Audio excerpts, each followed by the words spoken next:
The world we all live in is volatile, uncertain, complex, and ambiguous. And the rate of change just keeps accelerating. In this course, we're going to explore how to navigate, thrive, and become a game changer in this VUCA world. You know, a grand chess master navigates complexity through a deep understanding of the game.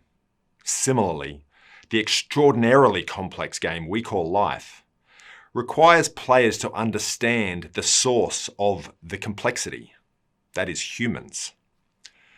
So throughout this course, we're going to be deeply focused on understanding humans and what drives, motivates, and restrains them. But importantly, the purpose is not to learn how to win this game of life.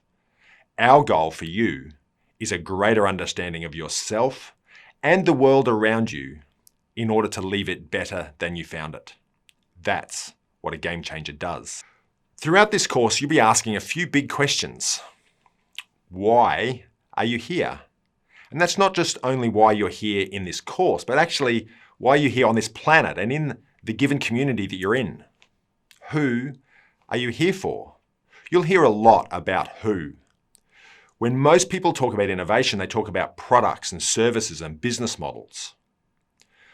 We're going to be pushing you to talk and think about who. Who are you here for? Who are you here to help? So what are you going to do? What new products, services, and business models do all those who's need that they can't get now? And finally, how? How are you going to serve, help, and supply all of those who's who you're passionate about helping? These are the four key fundamental questions many people ask themselves at some stage throughout their life. You almost certainly won't get clear answers in this course, but the fact you're thinking about them is the best place to start, because it may take your entire life to discover the answers. I hope you do it a little bit earlier than that.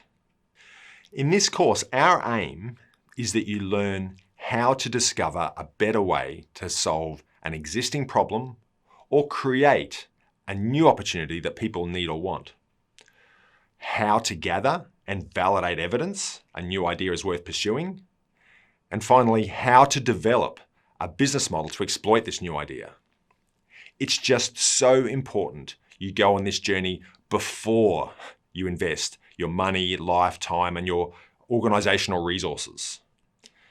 You know, many entrepreneurs and innovators don't discover until it's too late they have built something people just don't want or need.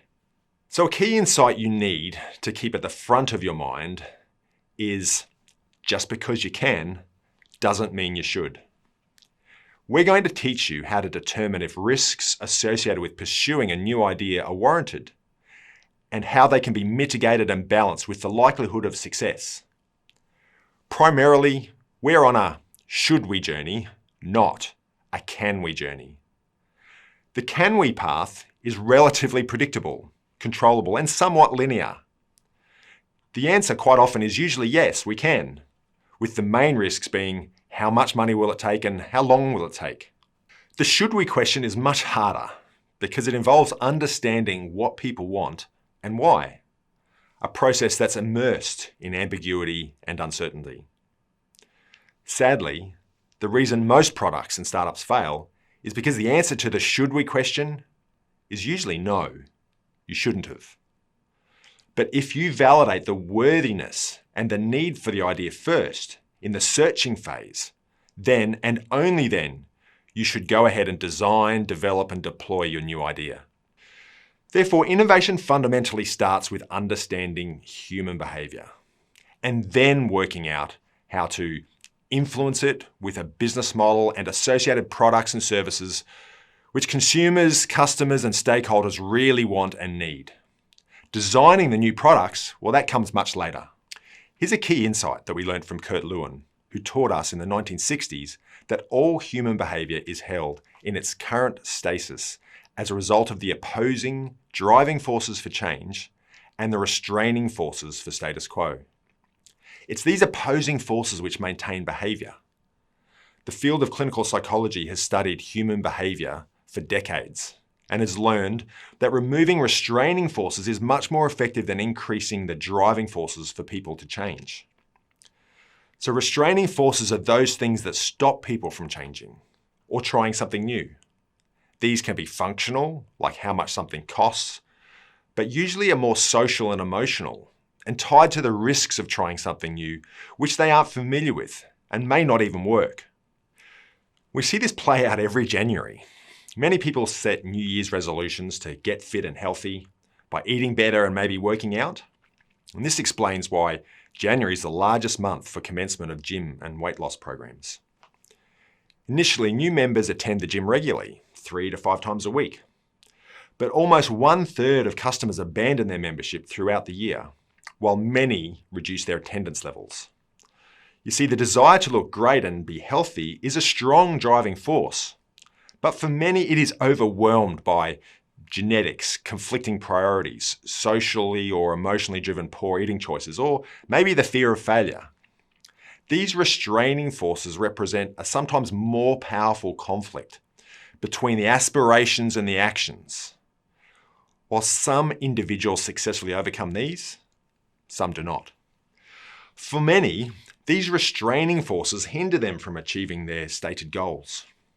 However, within this tension lies an opportunity for innovation. When individuals are unable to realise their aspirations due to existing limitations in products, services, or business models, it can prompt the emergence of an innovative idea. This explains why the most recent weight loss interventions are focused on apps using cognitive behaviour modification tools to help people consume less and exercise more. For the purposes of this course, our definition of innovation is a novel intervention that results in a sustained deviation from the status quo in any societal context, as evidenced by the increasing customer or stakeholder engagement.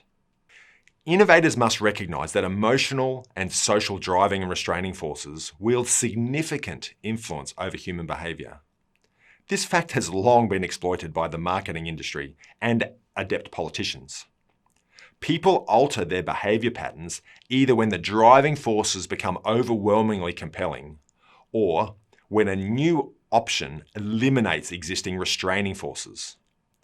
Therefore, what we're trying to do as an innovator or a game changer is helping people achieve their wants, enable their dreams, and avoid their fears.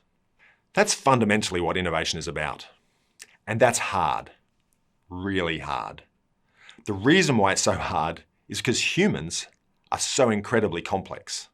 David Ogilvy, one of the most successful marketers in the 20th century, explains why changing human behaviour is so hard. David said that people don't think what they feel, they don't say what they think, and they don't do what they say. So you can't just ask them, what do you want? Because in reality, most people can't tell you. The reason humans are so hard to understand is that we typically are not very good at introspection, looking inside, analysing and reflecting on why we do what we don't want to do and do not do what we want to do. So human behaviour is complex, which is why understanding humans is the best place to start to explore opportunities for new products, services, and business models. There are 2 primary skills you need for this course, and conveniently, to be successful at understanding people: curiosity and humility. These 2 personal attributes or characteristics are interdependent and require you to be truly and sincerely curious about people and their choices, values, and behaviours. But to be truly curious, you need humility. One person once described humility as not thinking less of yourself, it's thinking about yourself less. It's others focused. In fact, Brené Brown in Atlas of the Heart describes humility as openness to new learning and humble people as curious and willing to adjust their beliefs when faced with new or conflicting information. You see, you can't learn something new if you're not really listening. You can't really listen if you don't control for your own assumptions and biases. This is why we need what First Australians call deep listening, or Dadiri in some Indigenous languages. Modern psychology and anthropology have a similar process called ethnography, and it requires one seeking to understand to stop, look, listen, and think. By asking good questions and observing background practices, we can uncover unsatisfied jobs, unresolved pains, and unrealised gains, which might just lead us to a successful innovation. You know, most new products and new companies make too many assumptions about what their customers want, and they fail because they were wrong. They're usually wrong because they didn't take the time to really understand what their customers wanted. The answer to this question informs the bigger should we question. That's a great place to start as a game changer, and this is your job in this course.